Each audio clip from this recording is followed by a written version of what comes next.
Sebelumnya seluruh daerah di Kalbar berada pada zona kuning. Per Senin kemarin, 4 daerah masuk zona oranye, yakni Bengkayang, Landak, Kuburaya, dan Kota Pontianak.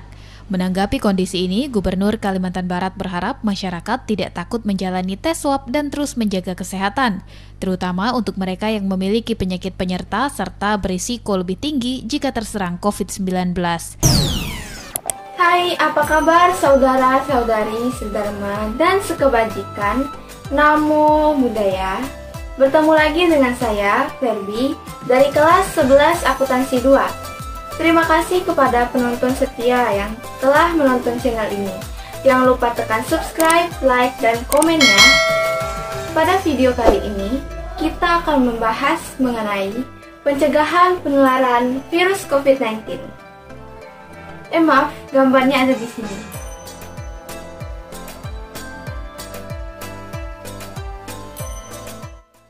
Severe Acute Respiratory Syndrome Coronavirus 2 atau yang lebih kita kenal sebagai virus corona atau COVID-19 telah menjadi pandemi global setelah diumumkan oleh WHO pada tanggal 30 Januari tahun 2020 yang menyatakan darurat global terhadap virus corona. Dengan penyebaran yang begitu cepat, membuat COVID-19 menjadi topik utama di segala penjuru dunia. Tidak terkecuali di Indonesia, karena jumlah masyarakat yang terinfeksi virus COVID-19 terbilang cukup banyak.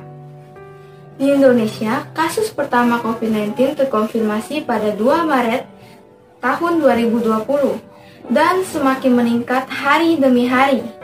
Hingga saat ini, kasus COVID-19 di Indonesia sudah menembus angka 1 juta lebih pasien yang terinfeksi. Berbagai upaya telah dilakukan oleh pemerintah. Salah satunya yaitu kebijakan pembatasan sosial berskala besar atau PSBB, kolaborasi 3T dan 3M, dan yang sekarang yang terbaru adalah 5M, dan juga masa adaptasi kebiasaan baru yang kita kenal sebagai new normal. Namun, semua cara tersebut belum cukup ampuh untuk menekan angka penularan COVID-19 ini. Kita sebagai masyarakat tentunya juga tidak ingin tertular oleh virus COVID-19 ini, bukan? Lantas, apa saja hal yang bisa kita lakukan untuk membantu pemerintah mengurangi penularan COVID-19 ini? Berikut ini solusinya. Yang pertama, kita harus menerapkan protokol kesehatan 5M, yaitu pertama, memakai masker. Jangan lupa menggunakan masker saat bepergian, saat berada di luar rumah, atau ketika berkumpul bersama kerabat, terutama saat berada di keramaian, dimanapun Anda berada saat berinteraksi dengan orang lain. Gunakanlah masker dengan benar, seperti berikut ini.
Yang kedua, mencuci tangan.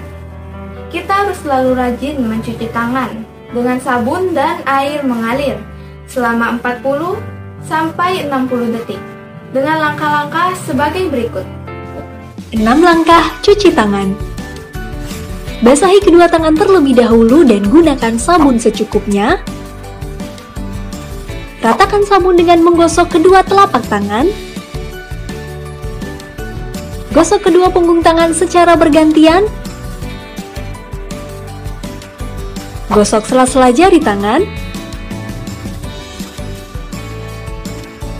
Gosok bagian dalam jari dengan posisi jari tangan saling mengunci. Gosok dan putar ibu jari bergantian. Gosok memutar ujung jari tangan secara bergantian. Bilas dengan air mengalir. Keringkan dengan tisu atau handuk. Kemudian matikan keran dengan tisu atau handuk yang sudah digunakan. Lakukan langkah-langkah mencuci tangan selama 40-60 detik jika menggunakan air dan 20 hingga 30 detik jika menggunakan hand sanitizer. Yang ketiga, menjaga jarak.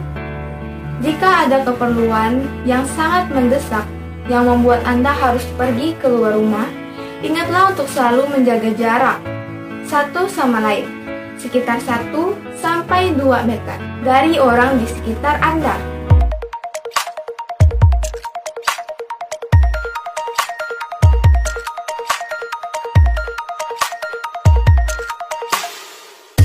Ayo, hentikan virus corona dengan disiplin menerapkan physical distancing.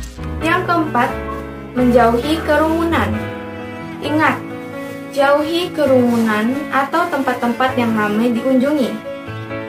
Semakin banyak dan sering Anda bertemu dan berinteraksi dengan orang, kemungkinan terinfeksi corona bisa semakin tinggi. Yang kelima, mengurangi mobilitas. Jika tidak ada keperluan yang mendesak, tetaplah di rumah. Kurangi bepergian dan jalan-jalan di masa pandemi seperti ini. Meski sehat dan tidak ada gejala penyakit, belum tentu Anda pulang ke rumah dengan keadaan yang sama. Penerapan protokol kesehatan ini dinilai sangat penting untuk mencegah tertularnya virus COVID-19 ini. Dengan menerapkan protokol kesehatan dengan benar, setidaknya kita sudah bisa mengurangi persentase kita tertular COVID-19. Penerapan 5M ini berlaku untuk semua kalangan usia, kecuali untuk anak di bawah 2 tahun. Tidak disarankan untuk menggunakan masker. Sebaiknya gunakan penutup stellar atau face shield. Tetap harus jaga jarak dan harus berada di bawah pengawasan orang tua. Namun, disarankan jangan membawa anak-anak bepergian keluar untuk antisipasi. Solusi yang kedua adalah biasakan perilaku adaptasi kebiasaan baru atau yang kita kenal sebagai new normal. Sama seperti halnya 5M, masa new normal juga mengharuskan kita untuk menggunakan masker, menjaga jarak, segera mandi dan ganti baju setelah bepergian, mencuci tangan lebih sering, menjaga kesehatan tubuh dengan olahraga, jaga kebersihan diri dan lingkungan sekitar, juga makan makanan yang bergizi. Jangan lupa juga untuk waspada akan gejala yang menunjuk pada COVID, seperti demam, batuk kering, nyeri tenggorokan, badan lemas, kehilangan fungsi penciuman, dan sebagainya. Apabila Anda baru saja berkontak dengan penderita COVID-19, jangan sungkan untuk melakukan tes PCR atau swab test dan isolasi mandiri. Ingat, positif virus corona bukanlah aib, jadi tidak perlu menutup diri apabila Anda memang terjangkit virus ini. Dengan isolasi mandiri ataupun isolasi di rumah sakit COVID-19 terdekat, setidaknya kita bisa mengurangi penularan virus COVID-19 ini dengan tidak menularkannya pada orang lain. Kesimpulannya, kita sebagai warga negara Indonesia yang peduli terhadap sesama manusia juga harus membantu pemerintah untuk membasmi dan menurunkan tingkat penularan COVID-19 di Indonesia. Tentunya dengan menerapkan protokol kesehatan. Mari kita cegah penularan COVID-19 dengan menerapkan protokol kesehatan untuk Indonesia sehat. Sekian dari saya. Terima kasih telah menonton video ini. Jika terdapat kesalahan kata, saya mohon maaf. Terima kasih. Namo Buddhaya. Jangan lupa jaga kesehatan kalian masing-masing ya. Bertemu di video selanjutnya.